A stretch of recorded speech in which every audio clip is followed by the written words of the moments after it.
to surplus. Looks like 130,000-140,000 or so. But I was wondering why, like what makes you optimistic, given that we only replenished 500,000. We replenished 500, we lost 600. We replenished 500,000 for 2023, but we're anticipating that we can borrow 700,000. So you think we can beat that if I'm reading this We correctly? didn't replenish 500,000 in 2023. We lost 500,000 in 2023 from beginning to end. Okay, because the surplus came down 570,000 or something, 500. Right. We didn't replenish it. We lost it. We lost 600,000. Yes. Right. I So want we to make sure we're on the replenished same 500. page here. I think we're not on the same page. I think we replenished 500, we lost 600. Is that correct? Well, in my terms, replenish means you put back in. Yeah. Well, So what's left over is what we didn't put back we in. went from 1,895,000 to 1,310,000. Yeah, we didn't put that back in. We did not replenish that 600. That's correct. Okay. We're on the same page there. Okay, good. So my question now is simply, if we only replenished 500,000 last year and we replenished 22,000 in 22, we've been on a bad track. But you think this year we can have an anticipated surplus of 700,000 and replenish not only that, but have some excess revenue of, I don't know, 150,000, give or take.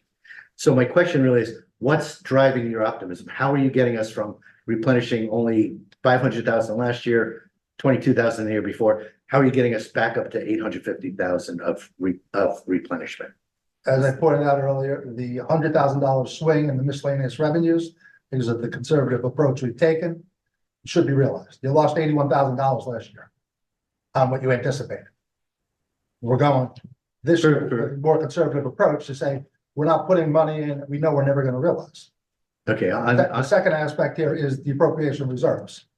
okay, The records I was given at 12/31/23 indicate that you should easily reach $600,000 in appropriation reserves lapsing. okay, and that's the number where I, at least for one, would like to be able to see that at some point, if you can share that with us. Sure. Just so I understand the drivers of it. I mean, for folks in the audience, in 2022, we had lapse reserves of about 70 grand, then we had about 300,000. No, it's almost double to 600,000. So it's a big number. It's a good number to have. But again, it jumps out at you like, okay, what happened somewhat uniquely in your eyes in 2024? So let me ask you a question that I think supports that. We ended the 2023 budget. We went into a cost analysis and austerity kind of a mode. We showed up there. We realized about $183,000 in reduced spend in 2024. 2023, when you look at our budget in 2023 and our spend in 2023, I think our reserve at the end of the year is about Roughly $1 million. $1 million. Correct.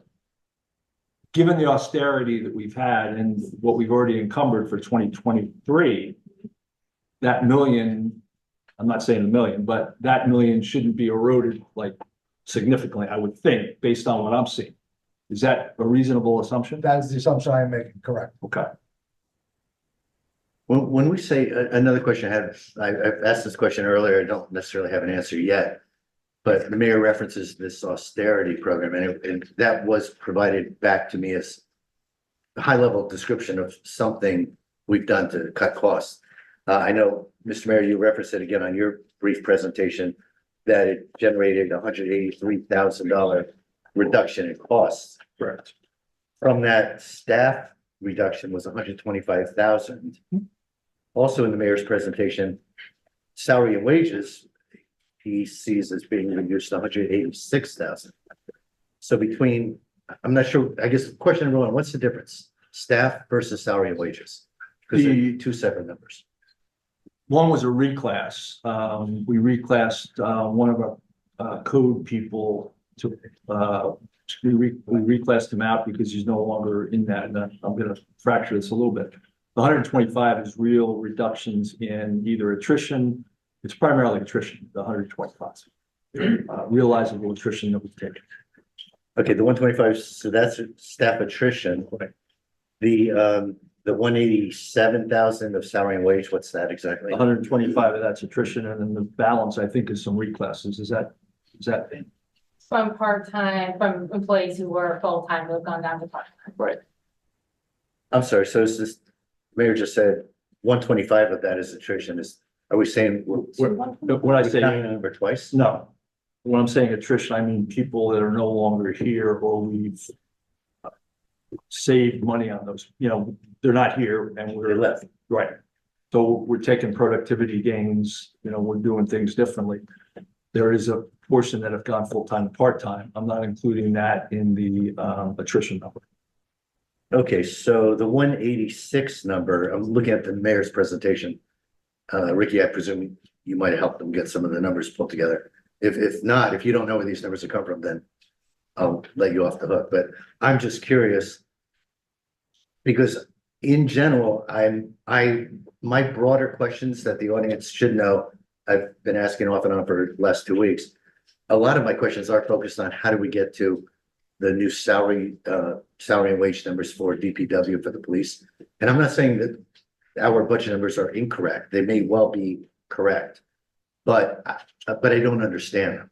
And I just would like to have some of your time to talk me through so I get a better understanding of them. What I don't understand would be $187,000 salary and wage reduction coupled with 125,000 attrition. It's not coupled with, it's in the 183 is 125. It's not 300 and something thousand dollars. On page 5 of the budget message, it goes through and delineates the $183,000 by area. I'm not talking about 183, right above that, Mr. Mayor? No, I understand. 186. I understand that. But within that is that 125 that we've attrited out 2 full-time employees and they've not been replaced. So we did attrit out people and we've been able to take some productivity gains there. In addition, we've gone for some full-time and part-time. So it's not an additive 183 plus or 186 plus 125. It's not. Okay, just Mayor, this is your number, right? 186 and 125, right? These are separate buckets. Oh, they're not. That is within that. Okay, This is just identifying and saying, we can clearly say we have $183,000 of cost savings within the budget.